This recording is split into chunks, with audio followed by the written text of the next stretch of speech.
Hey everybody, welcome back to the channel. Today we are going to be doing nothing but a quick, kind of quick 2026 room tour update. I've done a lot of construction in here, a lot of work. We have some new animals. Unfortunately, some animals have not made it, but that's all going to be right ahead, so stick around.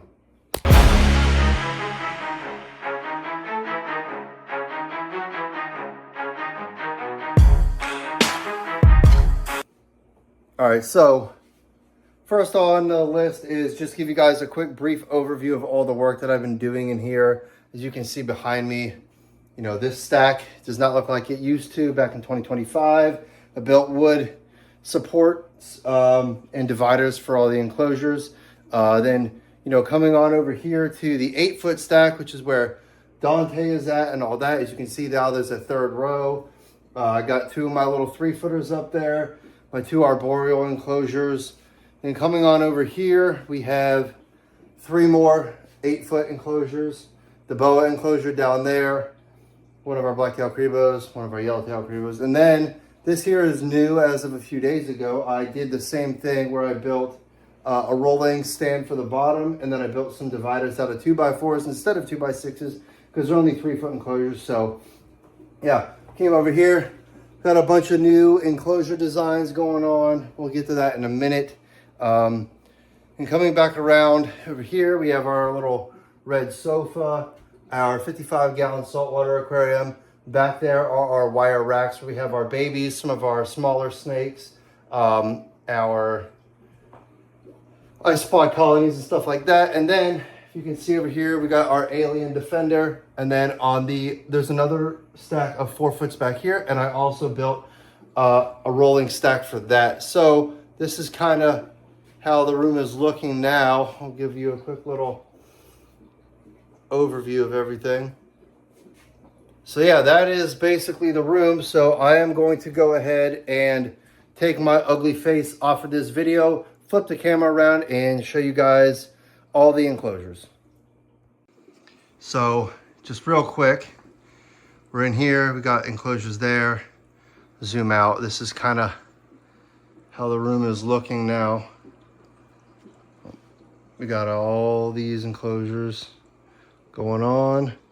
So this is how the room is looking here at night. You can see. So we're going to actually go over here to our 75-gallon fish tank. We've got a bunch of mystery snails in there. We have a cichlid there. We have a little blue gourami. We have our albino Oscar, who's getting kind of big. And then back here, as you can see, we got our little biker. He's a real cool little fish. So yeah, that's that. This is the 75-gallon aquarium. Then over here, when you first walk in the room, all right, we got one of the heaters. This is where I keep my outside shoes, because if you don't have house shoes, we wear house shoes in the house. House shoes never leave the house. Anyways, so yeah, you come right in the room, and immediately to your left, we have the wall of hooks. And then also some of my tongs are here, but my tongs are actually being cleaned right now because I just fed yesterday. So, you know, I like to clean them when I'm done. So then over here on this first little stack here, we have just some bins down here. Sometimes I put Venomous in there. We have my little hand vacuum. We have my bite protocols in case I ever get bit by a venomous snake in my room. I've got all my baby tubs here, the empty baby tubs here. Then here in this enclosure with no light on it is Astro, our leopard gecko. He's real chill, really cool guy. So that's Astro. He's an old leopard gecko. So anyways, we'll just close that up real quick. Then up here we have a temporary enclosure for 2 hissing roaches. I need to figure out something to do with these guys because this isn't really working. I got a bin of sheds. This is a bunch of like bug food. And then here's here's all of our isopod colonies. So I'm gonna get one of these down and show it to you real quick. So over here, this is all four of these are kind of the same. The species are different though. So yeah, we have these are our dairy cows. You know, there's dairy cows all over here. Oh, one of them fell out. Going back in there, guys.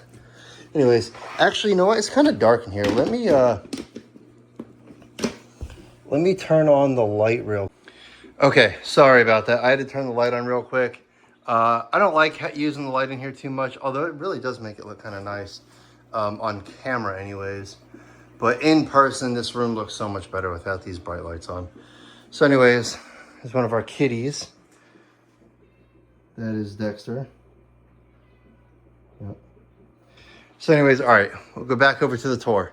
So we have 4 different isopod colonies, powdered oranges, dairy cows, whatever that is, and whatever that is. I can't pronounce them. I don't really know too much about isopods, so I just know how to keep them alive. Up here we have some more supplies, water bowls, etc. And down here, this enclosure used to be a puff adder, and then it was a bubblegum western diamondback, and then it was a temporary enclosure for the Mexican West Coast rattlesnake, and now this is our horn-nosed viper or European long-nosed viper, whatever you want to call him. But he's really small, but you know, he is a little firecracker, so I moved him in here, and if you can see, he's right back there. Yeah. This snake is like crazy, crazy, crazy jumpy. So I'm not really going to go in there and mess with him too much, but that's him. It's his little enclosure. Then moving on up here, there's a bunch more bins of supplies and stuff like that. Then right here, this here is, let me move this back so I have some room to show you guys this. Actually, this needs to get moved back just a little bit more because I need room for this snake. Now, this one here is our little blue Insularis. And as you can see, yep, that's our little blue Insularis. This is the snake that I guess everybody's kind of freaking out about on the internet because, I don't know, some movie about blue viper or whatever. I don't know. I don't really get involved with all that internet hype too much. I try to just stay in my lane and do my own thing. So yeah, this here is our little blue Insularis. He's chilling there. And then we'll set him up here real quick, or her. It's actually a female. I don't know why I keep saying him with everything, but that is actually a female snake. Then right here, this is our Mexican black king snake. This snake just got moved to this enclosure because he was over in one of these bigger 3-foot enclosures, but he was always hiding. He was never coming out. He was only eating very scarcely. So I wanted to give him a smaller enclosure. That way I can keep an eye on him a little better. I'm trying to get out of the sunlight here, or trying to not have a shade. But yeah, that's our little baby Mexican black king snake right there. Pretty cool animal. Poops a lot. This thing poops. Like, you take this thing out of the enclosure and it's gonna poop all over you. So he is here for now. We've had this snake for a while, and it's like kind of small. Well, it's not. It's just it's smaller than I expected it to be, and I think that is largely because in the bigger enclosure, a lot of you ball python people will know this. Like, you put ball python in too big of an enclosure with not enough stuff in there, and it's going to hide 24/7. You're never going to see it. It's going to be scared, and it's not going to eat. You have a bunch of issues. Anyways, it was having issues. So now it's in here, and hopefully he'll start eating, get him to put some size on, and then we will put him back into a larger enclosure. He is not going to stay in here forever. Don't worry. Over here are some of our baby timber rattlesnakes. They all were just recently fed today. Well, like as I'm recording this. And they all ate, except for this one, which you can see right there, has still not eaten. They have hides. All the hides are right here. But I take the hides out when I'm going to feed them because I've found that when there's no hides in there and it's just water bowls, they go right after the baby mice and eat them immediately. So they're in here temporarily until they start putting on some size, and then they will also get moved into larger enclosures. As you guys know, I am not the biggest fan of using tubs or a rack system to house adult snakes.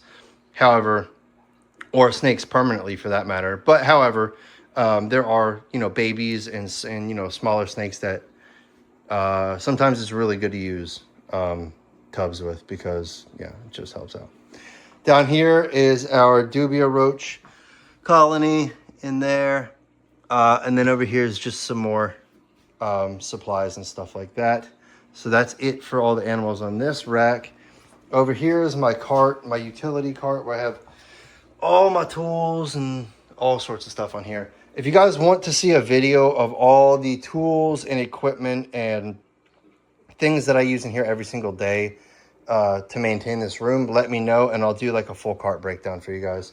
Coming over here, we have this really cool poster that that was at my family's cabin since I was like a kid. I think the first time I was ever up there was like 1993, and this poster was there. So this poster is like really old. As you can see, it's still saying that we have eastern king snakes in Pennsylvania, which is not the case. At least, not according to the Game Commission, and I've never seen one. Anyways, moving on, we have my sprayer over here. We have some more tubs filled with equipment.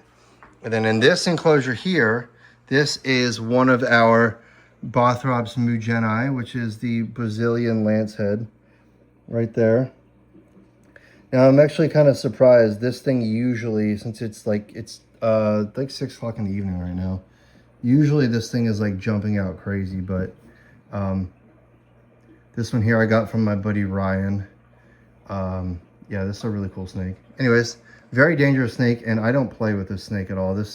These Bothrop snakes, man, you really can't be screwing around with these snakes. They are so fast and so potent and the crazy thing about them is they're so accurate.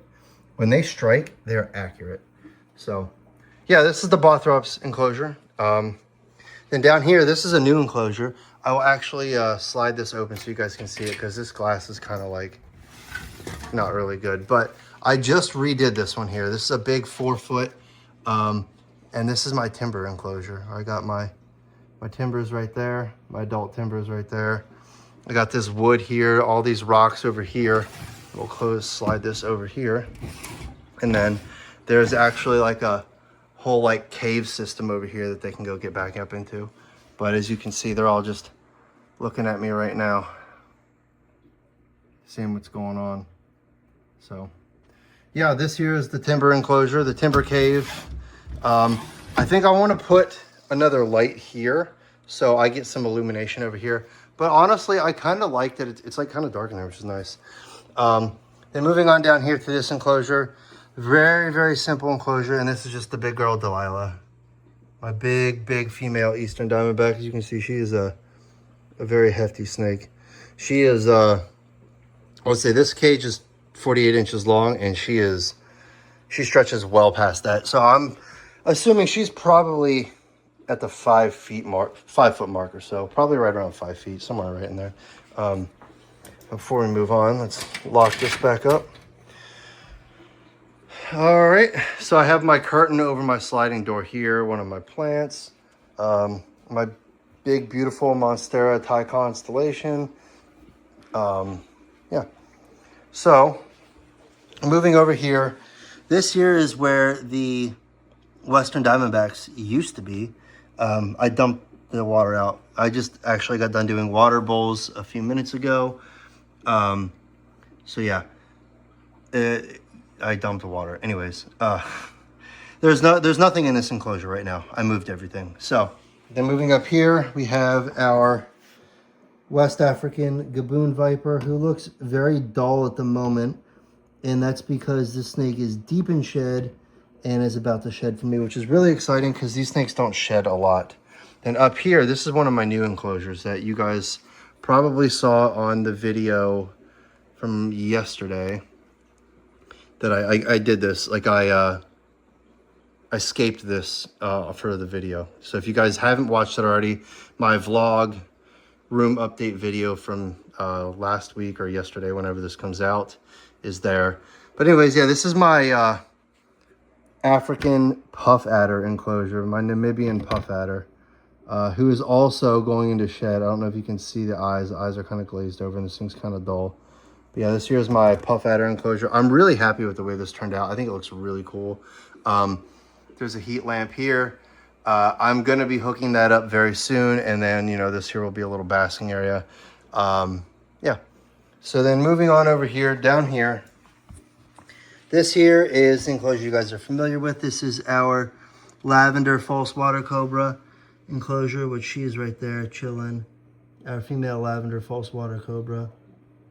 Really cool snake. Yeah, she's in there. Nothing really too crazy about that enclosure. I am not happy with this enclosure. I really want to update it because I feel like all my other enclosures are getting some really cool updates and this one needs an update.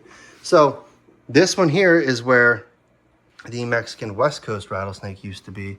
However, now, as you can probably see through the reflection, this here is where my two Western Diamondbacks are at. There's the pastel Western Diamondback there, and then back there behind the pumpkin is our bubblegum Western Diamondback. Now, since they're both over there, I want to show you this setup real quick.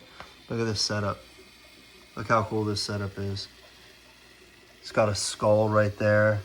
You can see the skull. There's a skeleton cage here. And I just kind of made it really, like, I don't know, dark. And because they're both pretty bright snakes. You know, the bubblegum is like very bright. And then even the pastel is like a really light colored gray. So then moving back up here to the last enclosure of this little stack is not a timber rattlesnake. I need to remove, actually, we'll remove this because I'm updating my labels this week. This here is another enclosure that I did yesterday on the video. And as you can see right there, that is a Mexican West Coast rattlesnake, baby Mexican West Coast rattlesnake, who's also about to shed, as you can see. Like 2 days ago, this thing's eyes were way more cloudy. So it's coming out of shed. And oh, look at that. We already have a gigantic poop. Sweet. Literally just did this. I literally just did this enclosure yesterday. So we'll show you guys what that's all about. I really like the way this enclosure came out. I love this like kind of deserty rock vibe going on. Found some really cool like I don't even know what kind of rock this is here, but it's like green and pink crystal of some sort.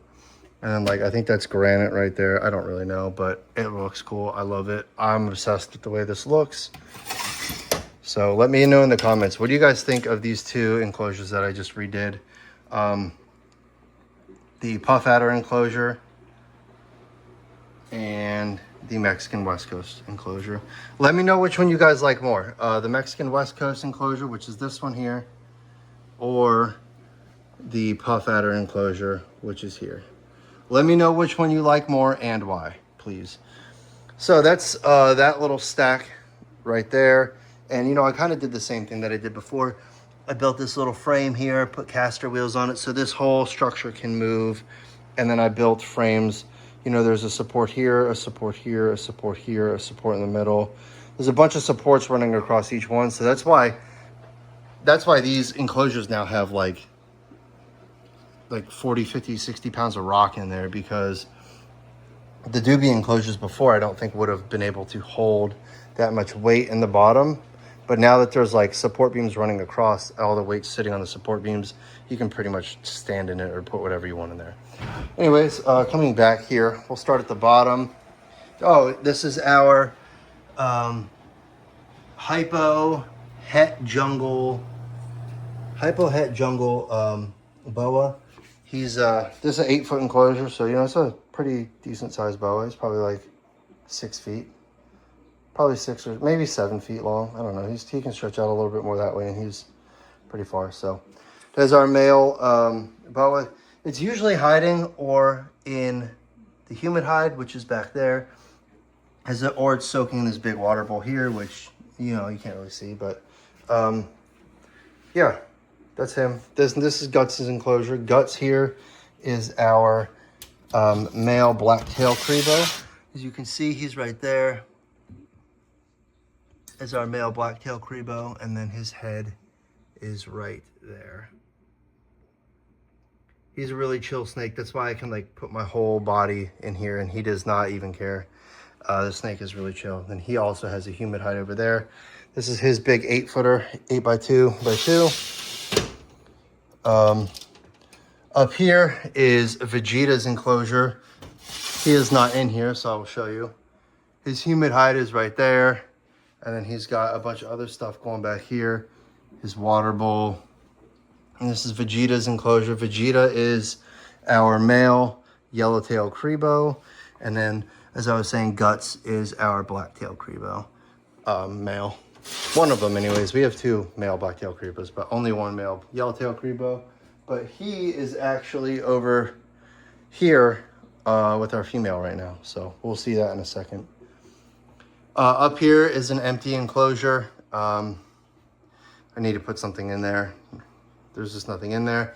And then this is the sad story of the day. My squam, or my Atheris squamigera, my variable bush viper that I have had for like 5 years, passed away. I got this snake from a friend as an adult. It was already a full-grown adult when I got him 5 years ago.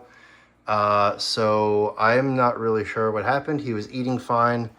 He was drinking fine. He was shedding fine, and he just died.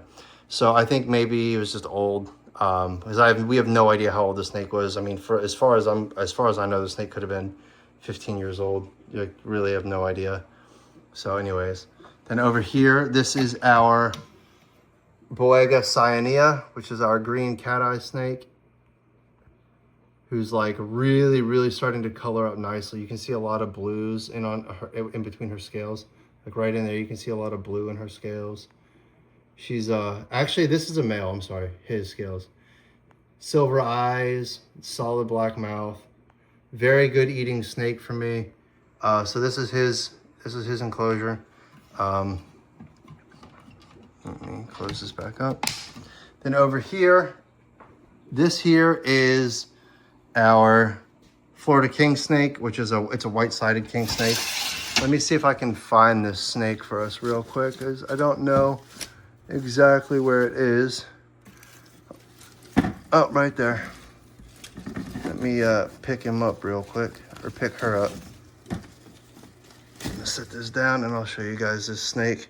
It's a really cool snake. I've had this snake since it was like the size of a worm. So yeah, but you know, it's a king snake, so it spends most of its time underneath all the substrate, just kind of like, as you can see, it's already going back to being buried. It just loves being buried. But in the sunlight, this thing is like kind of pink, but it's really starting to turn all solid white now. So that's who's up there. And you guys all know this one here. Well, you don't if you're new here. This here is our Eastern Indigo, our male Eastern Indigo. His name is Dante. He's probably gonna try to bite me if I open this. It's right there. See him? There he is. That is our male Eastern Indigo named Dante. He's really looking at me like he wants to eat, so we're gonna go ahead and let him be chilling in his humid hide, not bothering anybody. So we're gonna let him be. He likes it in there. I'm gonna close this down. Yeah, so that's Dante. Then moving on down to the enclosure below is our confirmed female now, Crotalus dorissus. I got this snake from a friend. It was supposed to be a male, but I was like looking at it and I was like, man, its tail is kind of short. So I actually tubed the snake, counted all of its subcutaneal subcutaneal scales, and it's only 21. And so then we probed it, and it is indeed a female. So that's cool. I didn't really care. I really like this snake. I really love Dorissus. I love all South American rattlesnakes, especially you can see their like scales are kind of like really pointy and hard and armor-like. It's just a really, really cool texture. So I don't really care what it was. And it's getting gigantic, so that's cool. Over here, this is our cottonmouth where, oh, there he is right there. This is our cottonmouth. Let me slide this open real quick because he's really pretty chill. So that is our cottonmouth, pretty big cottonmouth. This is his enclosure. My hand is not in here, by the way. It's just my phone tip. So we just got fresh water in his pond. So that's that. And then over here, moving on over, this is our female black-tailed Creba who's out cruising around. Her name is Slan. She's literally already dumped her water bowl. That is crazy. So we're going to have to fix that here once this tour is done.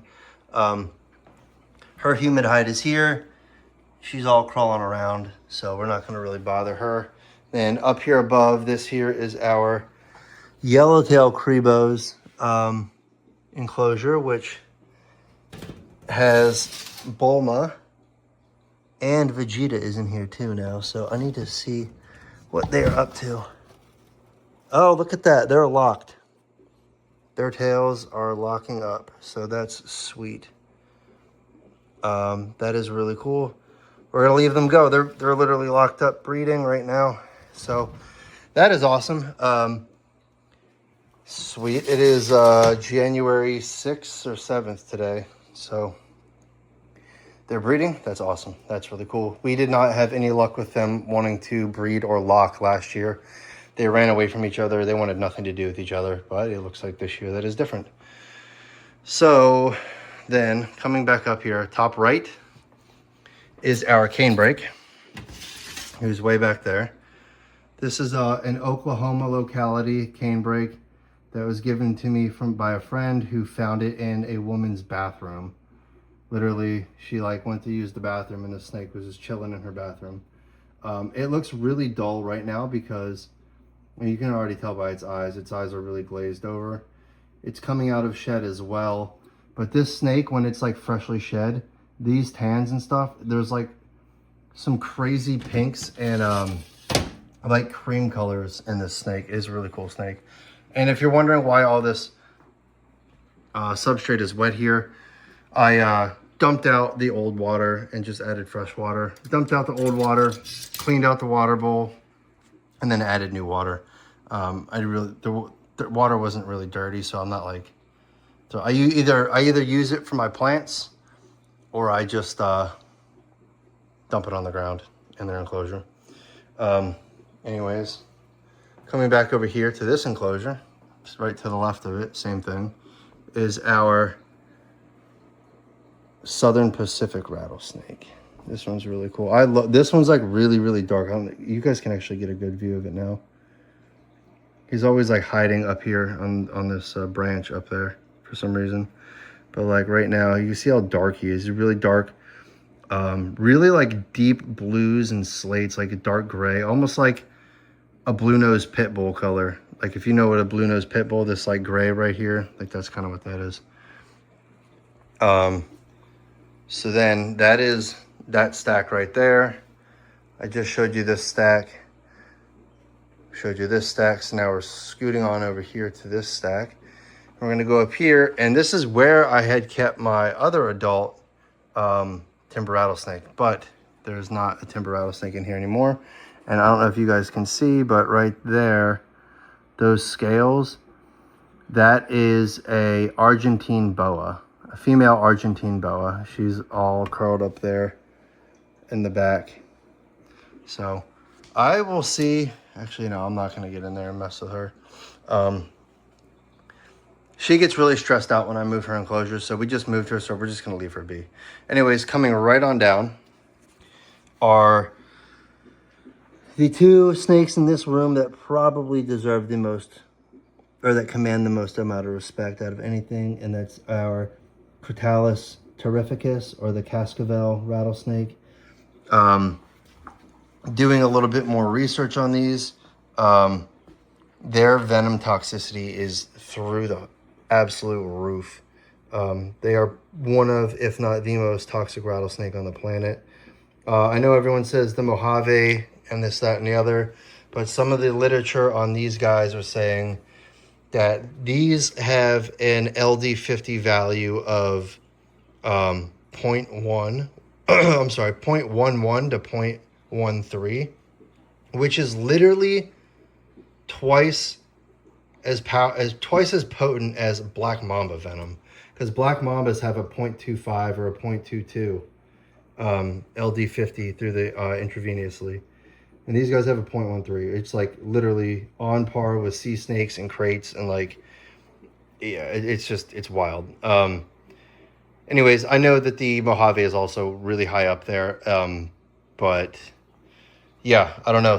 These things are just crazy. And how necrotic they are and all that. And these snakes here will also cause permanent blindness, renal failure, all sorts of really nasty things. So anyways, these are the Cascavelle rattlesnake, or the Crotalus dorissus terrificus. I don't think that they still carry the dorissus complex first. I think they're now their own thing, Crotalus terrificus.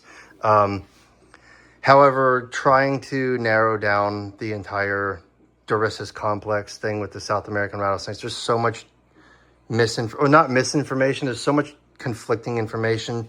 There's some sources that say it's still Crotalus dorissus terrificus, there's some that say it's Crotalus terrificus, and there really isn't a valuable, credible source that will give me a definite answer.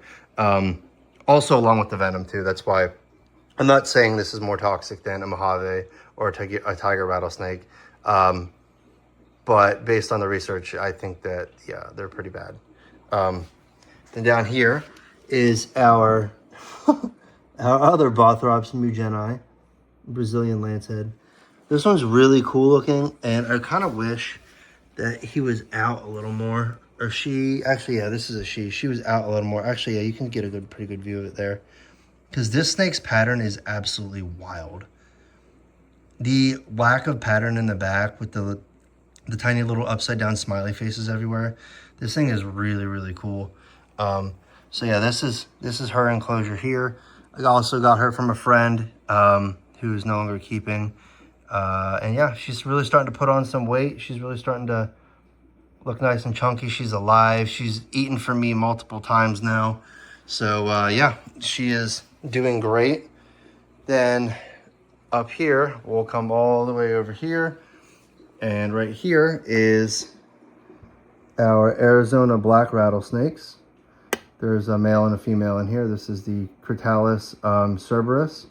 It's a really dark one there. And then if you look all the way back up in here in the corner, is a more gray, one of the more gray and yellow variants back there chilling. So I won't go messing with them too much. Down here, I don't know if they're going to be showing their faces today, but where are they at? Oh yeah, they're back here. You can see them right back in here through the glass. These are our albino eastern diamondback and our male eastern diamondback. So I have the albino is a female, and the male is the normal. They're both in there chilling. So yeah, hopefully we're gonna get some het babies one day. And down here, this here is our other black-tailed Crebo.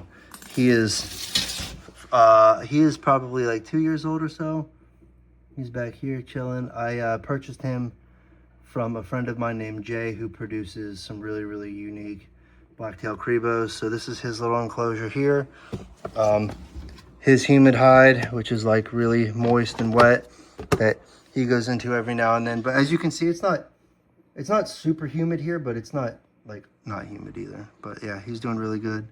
Loves it in here. So yeah, that is the other black-tailed Crebo.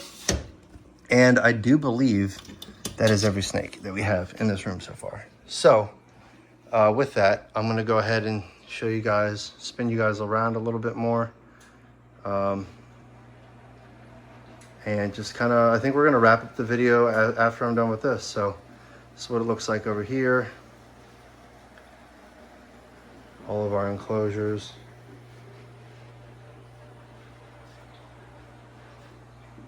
So yeah, this is a lot of you guys ask me what it's like in here. I just love it in here, especially now with the wood dividers. I think it looks really, really, really clean. I think that the wood dividers also help highlight each enclosure a little bit more because there's gaps in between them. I don't know if you can see it. Like these, they look, the enclosures look a little bit more, I don't even know what the word is. They just look better than like here, for example, there's no wood and no wood. I feel like it looks just a little bit like clustered or crowded. And then, you know, over here, same thing with the wood. I feel like the enclosures just look a little better like this. So anyways, that is it. That is all the enclosures for this video. All right, everybody, thank you so much for sticking around and watching. I hope you guys really enjoyed the reptile room. I'm pretty much back to making YouTube videos. Probably not, I can't guarantee every week, but I'm gonna do it as much as I can. If you guys wanna see more videos like this, if you guys wanna see some more vloggy style videos where I just kinda like show you my life and like what I'm doing, please let me know down in the comments below. Yeah, just let me know also, what's your favorite enclosure? I know I ramble on a lot. I've heard a lot of you guys like that. Some people don't. Whatever it is, what it is. I hope that I'm bringing some joy and education to somebody in the snake hobby, whether it be venomous or non-venomous. And yeah, hopefully you guys can learn from me. Hopefully you guys can get inspired from me a little bit, and create your own room like this. Like, honestly, I see people telling me all the time, oh man, dream room, goals, goals, goals. You know, honestly, this took a lot of work. I'm not gonna lie. It still takes a lot of work, but it's doable, man. If I can do it, I'm not some dude who's like super rich or anything. I don't have all the money in the world to drop on these things. I saved money. I spend money wisely. Yeah, I don't know. I'm not really gonna go into all that too much, but yeah, it's doable, man. You guys can do it. If you guys like it, hit the subscribe button, hit the bell notification so you don't miss the next video, and we will see you guys on the next one. Do anything, but what you gonna do it for? How you gonna move for? What you gonna be?